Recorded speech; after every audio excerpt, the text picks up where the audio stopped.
Chapter 1. Introduction. The Case of Antony Flew, From Atheism to Theism Based on Scientific Evidence. Flew was clear that his change of mind came from following the evidence.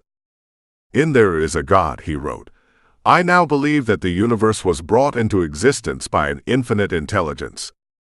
I believe that this universe's intricate laws manifest what scientists have called the mind of God. I believe that life and reproduction originate in a divine source." In an interview with Gary Habermas, he explained that the complexity of DNA and the fine-tuning of the universe led him to accept the existence of a self-existent, immutable, immaterial, omnipotent, and omniscient being. Imagine spending your entire life arguing that something doesn't exist, only to discover evidence that makes you rethink everything.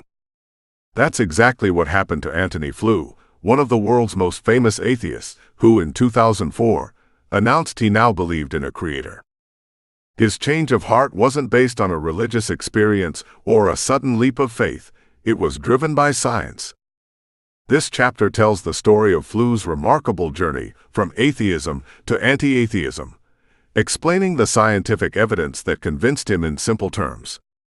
We'll break down complex ideas like DNA and the fine-tuning of the universe so anyone can understand them, even if you've never studied philosophy or science. By the end, you'll see why Flew's story is a powerful starting point for exploring the debate between atheism and belief in God. A lifelong atheist. Antony Flew was born in 1923 in London, England, the son of a Methodist minister. Growing up in a religious household, he was exposed to Christianity early on, but as a teenager, he began to question his faith. The problem of evil, how a good God could allow suffering and bad things to happen, troubled him deeply. He later said it seemed flatly inconsistent to believe in a perfectly good God when there was so much pain in the world. By his teens, Flew had rejected belief in God and embraced atheism, the view that there is no God. Flew went on to become a brilliant philosopher, studying at Oxford University and teaching at places like Keele and Reading in the UK, and York University in Canada. He specialized in the philosophy of religion, which explores questions about God's existence using logic and reason. Flew was part of a group called Analytic Philosophers, who focus on clear thinking and precise arguments. He wrote several influential books, like God and Philosophy, 1966, and The Presumption of Atheism, 1976, where he argued that atheism should be the starting point in debates about God. Unless someone could provide solid evidence for God, he said, we should assume God doesn't exist. For over 50 years, Flew was a leading voice for atheism. He debated famous theists, people who believe in God, like Christian scholars William Lane Craig and Gary Habermas. He even developed a famous idea called the "no true Scotsman fallacy," which points out a common mistake in arguments. Flew was so well known that many called him the world's most famous atheist. So when he announced in 2004 that he now believed in God, it shocked people on both sides of the debate. The shift to creator. Flew's change of mind wasn't about joining a church or believing in miracles. Instead, he became a deist, a believer in a creator God. He was convinced by two major scientific discoveries, the complexity of DNA and the fine-tuning of the universe. Let's explore these ideas in simple terms. The complexity of DNA. DNA, or deoxyribonucleic acid, is like the instruction manual for all living things. It's a molecule found in every cell, from bacteria to humans, that tells the cell how to build and maintain life. Think of DNA as a massive library filled with books. Each book contains instructions for making something, like a protein, which is a building block of life. These instructions are written in a code made up of 4 letters, A, T, C, and G, short for adenine, thymine, cytosine, and guanine. The order of these letters matters. A single mistake can make the instructions useless. In humans, DNA contains about 3 billion of these letters, enough to fill thousands of books if written out. Even the simplest living organisms, like bacteria, have DNA with hundreds of thousands of letters. The big question is, how did this incredibly complex system come to be? Could it have happened by chance, like randomly tossing letters together to write a novel? Flew thought this was highly unlikely. The chances of DNA forming by random processes are so small that it's like expecting a tornado to blow through a junkyard and assemble a working airplane. He concluded that the complexity of DNA pointed to an intelligent cause, a designer who created the instructions for life. In his book There Is a God, co-authored with Roy Abraham Varghese, Flew wrote, "What I think the DNA material has done is that it has shown by the almost unbelievable complexity of the arrangements which are needed to produce life, that intelligence must have been involved in getting these extraordinarily diverse elements to work together." The fine-tuning of the universe. The second piece of evidence that convinced Flew was the fine-tuning of the universe. The universe operates according to physical laws and constants, like gravity, the speed of light, and the strength of electromagnetic forces. These constants must be set to very precise values for life to exist. Imagine tuning a radio to your favorite station. If you turn the dial even slightly too far, you get static instead of music. The universe is like that radio. Its constants are tuned so precisely that life is possible. For example, if gravity were a tiny bit stronger, stars would collapse too quickly for life to develop. If gravity were a tiny bit weaker, stars wouldn't form at all. The balance between protons and electrons must be just right for atoms to form stable structures, which are needed for chemistry and life. Scientists have found that many of these constants are fine-tuned to an astonishing degree. If they were off by even a fraction, life as we know it couldn't exist. Flew saw this as evidence that the universe was designed with life in mind. He said, "It seems to me that the case for an intelligent cause of the cosmos is now immensely stronger than it was just 50 years ago." Flew's own words. Flew was clear that his change of mind came from following the evidence, not from a religious conversion. In There Is a God, he wrote, "I now believe that the universe was brought into existence by an infinite intelligence. I believe that this universe's intricate laws manifest what scientists have called the mind of God. I believe that life and reproduction originate in a divine source." In an interview with Gary Habermas, he explained that the complexity of DNA and the fine-tuning of the universe led him to accept the existence of a self-existent, immutable, immaterial, omnipotent, and omniscient being. Importantly, Flew didn't embrace Christianity, Islam, or any specific religion. His deism meant he believed in a creator who set up the universe, but doesn't interact with it. He remained skeptical of miracles and an afterlife, staying true to his commitment to reason and evidence. The controversy. Flew's announcement wasn't without critics. Some atheists questioned whether he fully understood the science, given his age, 81 at the time. Others suggested he was influenced by his co-author, Roy Abraham Varghese, or by theists like Gerald Schroeder, a physicist who wrote about fine-tuning. There were even claims that Flew's mental capacity had declined, though he firmly denied this. Flew responded by insisting his decision was his own. He said, "I have followed the argument where it has led me.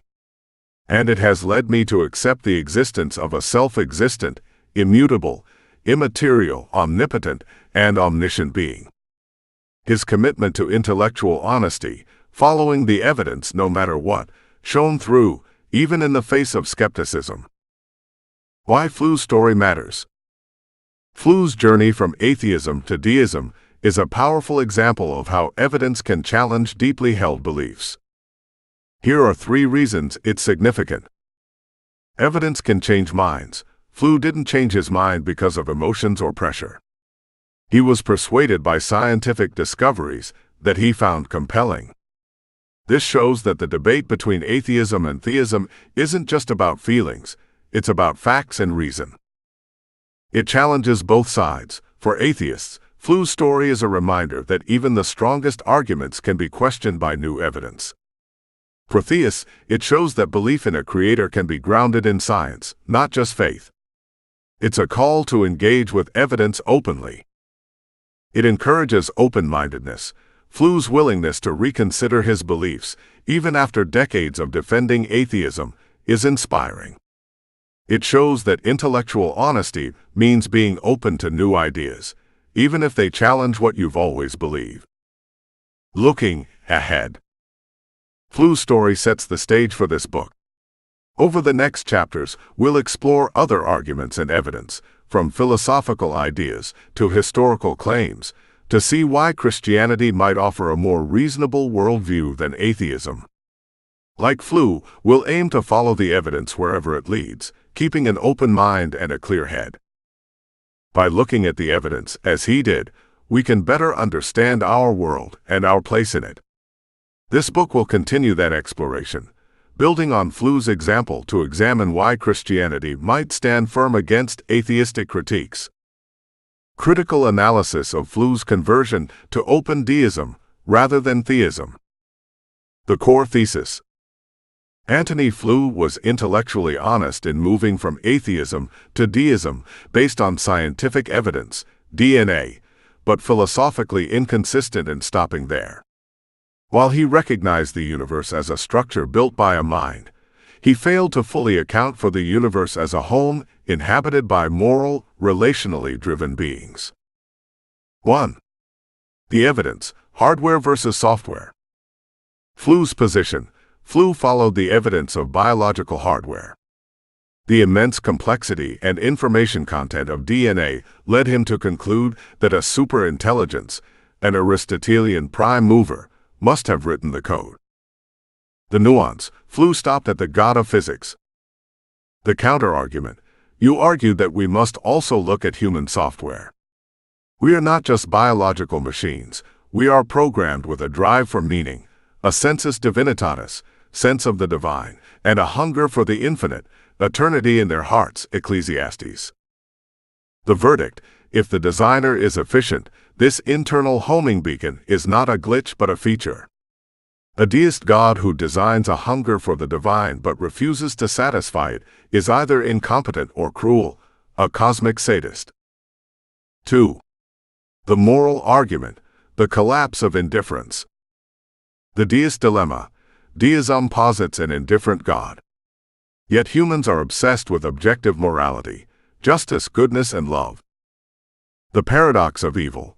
While the existence of evil often drives people away from God, we establish that recognizing evil requires an objective standard of good. The source of good. Deism cannot ground goodness. If God is indifferent, morality is just biological friction or opinion. For goodness to be real and binding, it must be grounded in the nature of a good God. The telos. We are designed as moral agents with free will. Evil is the risk a God took to create beings capable of love. Therefore, our moral nature points to a moral father, not a cold architect. 3. The logical collapse, the mute God. The argument from capacity. We establish that theism is the logical default, not deism. The burden of proof. Once a creator is established, the burden rests on the deist to explain the muzzle. Why would a being capable of creating the ear, the eye, and the mouth be unable or unwilling to speak? The contradiction. It is logically incoherent to posit a creator with infinite intelligence to design the cosmos, but zero agency to interact with it. Intelligence naturally implies communication. A God who creates a communicative creature, man, but remains silent, is a paradox. The cause must be greater than the effect. 4. Flu's final posture, the open door. The seeker. Through his interaction with Gary Habermas, we see that Flu was not a dogmatic, closed deist. He was an open deist who followed the Socratic principle, follow the argument wherever it leads. The resurrection. Flu admitted the historical evidence for the resurrection was impressive, and that revelation was possible. The conclusion. Flu did not reject theism because the logic failed. He remained a deist largely due to age and the energy required to process a new paradigm. He stood at the threshold of theism, having unlocked the door with the key of deism, but he ran out of time before walking through. Final summary. Flew was right to conclude that the message, DNA proves a sender. He was incomplete in failing to realize that a sender who writes a code for life likely also writes a code for living, morality revelation. Your argument holds. Logically, deism collapses. You cannot have a design without a designer, and you cannot have a designer with will and intelligence who is not also a person. The God of the philosophers inevitably points to the God of Abraham. Chapter 1.